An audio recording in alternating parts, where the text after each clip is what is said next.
प्रभू येशू ख्रिस्ताच्या नावामध्ये पुन्हा एक वार आपणा सर्वांना सलाम. माझी अपेक्षा आहे, खात्री आहे, प्रार्थना आहे की तुम्ही सर्वजण आनंदी, सुखी, समाधानी आणि निरोगी असाल. प्रियजनांनो, आज जे वचन मी आपणासाठी निवडलेलं आहे ते अत्यंत महत्त्वाचं, अत्यंत सुंदर असं वचन आहे आणि त्यातून आपल्याला काहीतरी शिकायला मिळणार आहे. वचन आहे मार्क त्याचा पहिला अध्याय, याचा 16 ते 20 वचन. आणि आजचा संदेश जो मी तुमच्या संगती देवाच्या वचनातून बोलणार आहे, तो संदेश, या संदेशाचं नाव आहे मला अनुसरा. प्रभू येशू ख्रिस्तानं म्हणलेलं हे वाक्य आहे, तुम्हाला सर्वांना माहीत आहे. आणि म्हणून मार्क पहिला अध्याय 16 ते 20 वचन या ठिकाणी मी आपल्यासाठी वाचत आहे. पहिल्या शिष्यांना पाचारण. नंतर गालिल समुद्राजवळून जात असताना त्याला शिमोन व त्याचा भाऊ अंद्रिया हे समुद्रात जाळे टाकताना दिसले, कारण ते मासे धरणारे होते. येशू त्यांना म्हणाला, माझ्या मागे या, म्हणजे तुम्ही माणसे धरणारे व्हाल, असे मी करेन. मग ते लागलेच जाळे सोडून त्याला अनुसरले.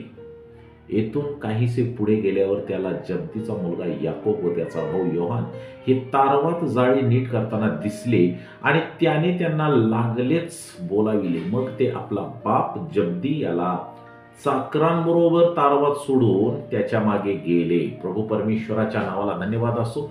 या वचनाचं प्रगटीकरण आपण आणि अभ्यास करण्याचा प्रयत्न करूया, जेणेकरून आपल्याला देवाचं हे वचन समजण्यासाठी मदत होईल. मार्क 1 मध्ये येशूचे बरेच शब्द लिहिले गेलेले नाहीत, परंतु प्रियजनांनो, मार्क पहिला अध्याय आणि 17वं वचन जे मी आत्ताच वाचलेलं आहे, यामध्ये त्याने 2 मासेमारांना, म्हणजे शिमोनाला आणि ज्याला नंतर पेत्र म्हणलं जाणार होतं असा शिमोन, आणि त्याचा भाऊ अंद्रिया, याला येशूने जे सांगितले होते किंवा पाचारण केले होते, ते दोघेही गालिल समुद्राच्या किनाऱ्यावर उभे राहून जाळे टाकत असताना परमेश्वरानं त्यांना, येशू ख्रिस्तानं पाचारण केलेलं होतं. या वचनात मासेमारीला लागणारं जे साहित्य आहे, बोट किंवा इतर मासेमारीच्या साहित्याचा उल्लेख केला गेलेला नाही. त्यामुळे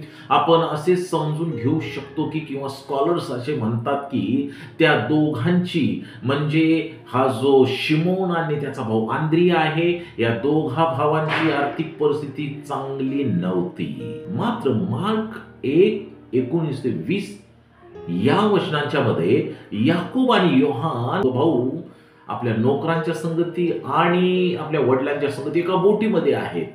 यावरून असे आपल्याला समजायला मिळतं, किंवा स्कॉलर असे म्हणतात की, पेत्र आणि अंद्रियापेक्षा, शिमोन आणि अंद्रियापेक्षा आर्थिक दृष्ट्या हे जे दोघं भाऊ आहेत, याकोब आणि योहान, हे आर्थिक दृष्ट्या चांगले होते. या लोकांच्या बद्दल लूकच्या पुस्तकामध्ये अभ्यास केल्यानंतर आपल्याला दिसेल की, लूक सूचित करतो की पेत्राकडे एक बोट होती, आणि खरं तर याकोब आणि योहान पेत्र आणि अंद्रिया यांचे भागीदार होते. म्हणजे हे चौघजण एकमेकांसंगती भागीदारीत हा व्यवसाय करत होते. लूक 5 अध्याय 1 ते 11 वचन पाहिल्यानंतर ही भागीदारी आपल्याला जी काय आहे ती समजायला थोडंसं सोपं जाईल. आपण आपल्या संदेशांच्या मध्ये थोडीफार स्टडी पण करत असतो आणि प्रयत्न करत असतो की त्यातून नवीन काही निघत असतं का. परंतु प्रियजनांनो, आम्ही पाहतो की मार्कचे शुभवर्तमान कदाचित 2 भावांच्या या 2 गटांमध्ये फरक दर्शवत असेल, आणि मार्क हे सुद्धा स्पष्ट करण्यासाठी लिहित आहे की, ज्यांच्याकडे कमी संसाधने आहेत आणि ज्यांच्याकडे जास्त संसाधने आहेत, त्यांना येशू आपले शिष्य होण्याचे आवाहन करत आहे. भलं तुमच्याकडे काही कमी संसाधन असू द्या, किंवा भलं तुम्ही मोठे संसाधनवाले असू द्या, तुमच्या दोघांचाही उपयोग देवाच्या कार्याला, मंडळीला आणि देवाचं कार्य पुढे करण्याला जरूर होणार आहे, हे आम्ही लक्षात घेतलं पाहिजे या वचनांच्या वरून. प्रियजनांनो, आम्ही पाहतो या पुरुषांना किंवा या 4 जणांना येशूचे आव्हान सोपे, थेट आणि भविष्यसूचक असे होते.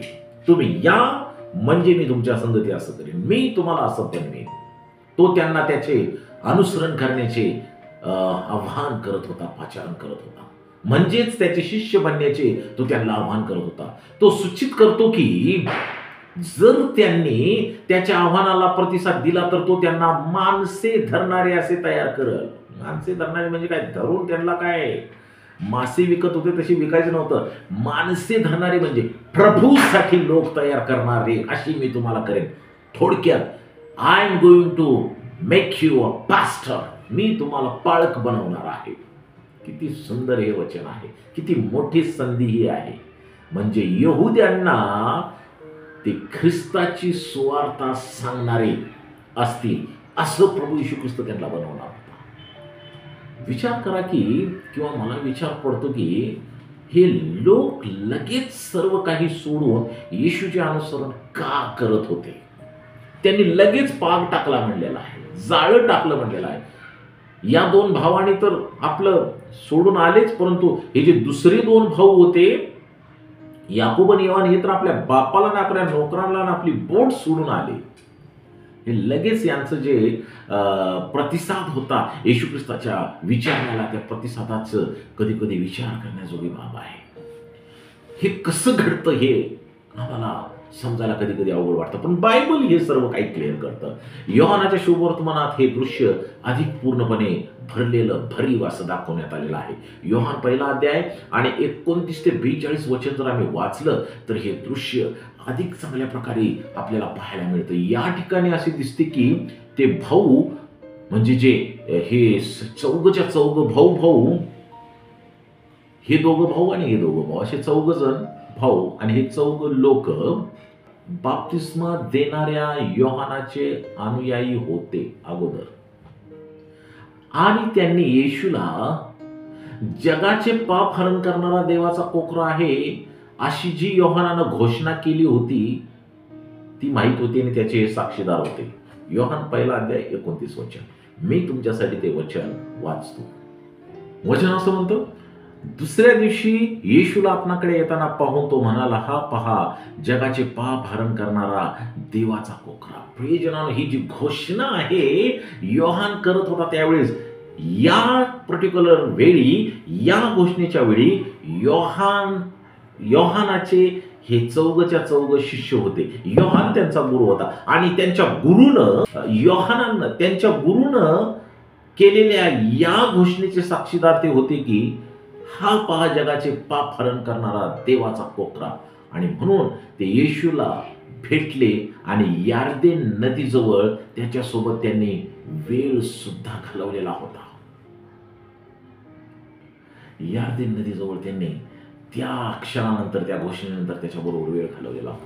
परिणामी येशू त्यांना आपल्या सेवेचे आवाहन करत होता. या गोष्टीची त्यांना काही लाज वाटली नाही किंवा भीती वाटली नाही. त्यावेळेस येशूची शिष्य व्हायला लोकांना भीती वाटायची, परंतु आपल्या गुरुनच या गुरुजीची घोषणा केलेली होती हे पाहून त्यांना कसलाही संकोच वाटला नाही येशू ख्रिस्ताचे शिष्य व्हायला, किंवा त्यांनी या पाचारणापासून स्वतःला दूर ठेवण्याचा प्रयत्न केला नाही. त्यांनी या पाचारणाचा पूर्ण विचार केला होता आणि मग ते सर्व काही सोडून येशू ख्रिस्ताच्या पाचारणाच्या मागे ताबडतोब गेले होते. आता समजलं का की का ते ताबडतोब उठून येशू ख्रिस्तानं पाचारण केल्याबरोबर त्याच्या मागे गेले होते.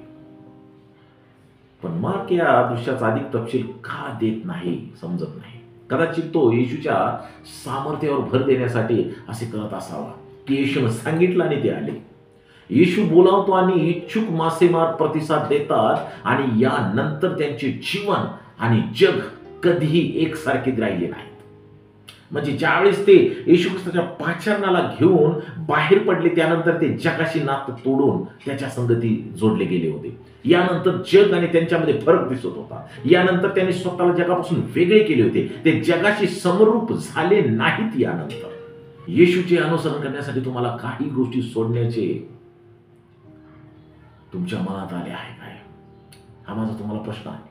आज तुम्ही आणि मी मंडळी या नात्याने, विश्वासक या नात्याने देवाचे सेवक आहोत आणि जर आम्ही जगाशी सुद्धा समरूप असलो, म्हणजे जगातल्या वाईटाशी समरूप असलो, तर आम्ही देवाच्या पाचारणाचा अपमान करत आहोत. देवानं जे जगापासून आम्हाला वेगळं होण्यासाठी निवडलेलं आहे त्या पाचारणाचा आम्ही अपमान करत आहोत. कृपया, जर तुम्ही देवाची सेवा करत आहात, तुम्ही मंडळीचे घटक आहात, तर तुम्हाला जगातल्या प्रत्येक वाईट गोष्टी पासून दूर राहावं लागेल. आणि येशू ख्रिस्ताचा अनुयायी म्हणून स्वतःला साबित करावं लागेल. देवाची कृपा हे सर्व करण्यासाठी तुम्हा सर्वाबरोबर असो. देव बाप तुम्हाला आशीर्वादित करो. Amen. May God bless you. धन्यवाद.